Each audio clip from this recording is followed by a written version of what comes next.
Super Smash Bros. A game that speaks for itself, Super Smash Bros. Was my definition of a perfect party game growing up, and it still seems to be that way with many others to this day. What started as an original IP with its own new characters, Super Smash Bros. Created not only its own incredibly large fan base, but it struck up competitions and even documentaries. It's hard to pretend this game doesn't have a legacy underneath it. I mean shit, people still use the GameCube controller from Melee to play Smash for the Wii U. And with that game out, I wanted to take a look back at the classic that started it all. Super Smash Bros. For the Nintendo 64.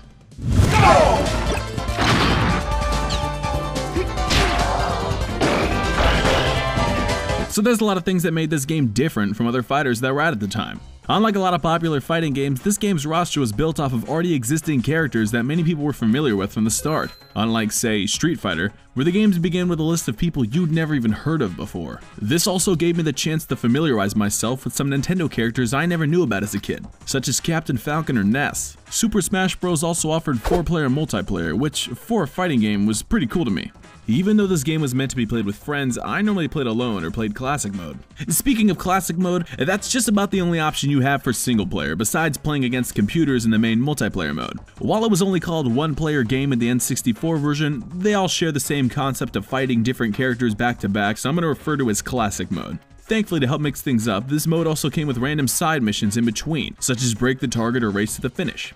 Because of this, classic mode always had an arcadey feel to it, and it was a perfect game mode for when you wanted to sit down and play for 20 to 30 minutes, which was oftentimes the case for me. As you get better and better and you continue to raise the difficulty, you'll eventually find this mode to get pretty repetitive and ultimately boring. But for how simple it was, I'm surprised that it kept my attention for as long as it did. And every now and then I like to go back and play a game or two just to see if I can beat my old time.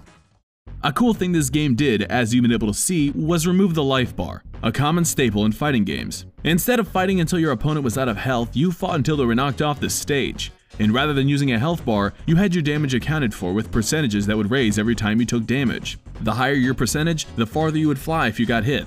While this sounds like it would be a lot more complicated than a simple life bar, it was surprisingly just as easy to comprehend. Another great thing about this game was the way movesets worked. Every character had the same button format for their moves, meaning nobody has to pause and look at their character's set of special attacks and remember any fucking combinations. That made this game a whole lot easier to pick up and play with someone with a bit more experience than you. As opposed to a game like Tekken, where if you're against a player significantly more skilled than you are, you're probably gonna lose. A lot. And they're gonna do that juggling shit too. Fucking hate that shit. In a game like Super Smash Bros., an item or stage event could make all the difference between winning and losing a match. This type of unpredictability wasn't found in typical fighting games that usually only required skill. Whether this is a good thing or a bad thing is completely up to personal choice, and I can see and understand both sides of the argument, even though I think it was for the best that Smash Bros. Did it this way. I think Nintendo has always been outstanding when it comes to making their games easy to pick up and play, with the initial learning process being as simple and fast as possible, with games like Mario Party kindly showing you the basic rules of each minigame so you'll know if you'll still be able to use your left hand afterwards. That was nice. And Pokemon wasting little to no time explaining things and leaving you to just figure the world out. Nintendo's made it clear that, for the most part, they're trying to get you into the game as quick as they possibly can, to save you from getting bored and losing interest, something so many developers fall short on.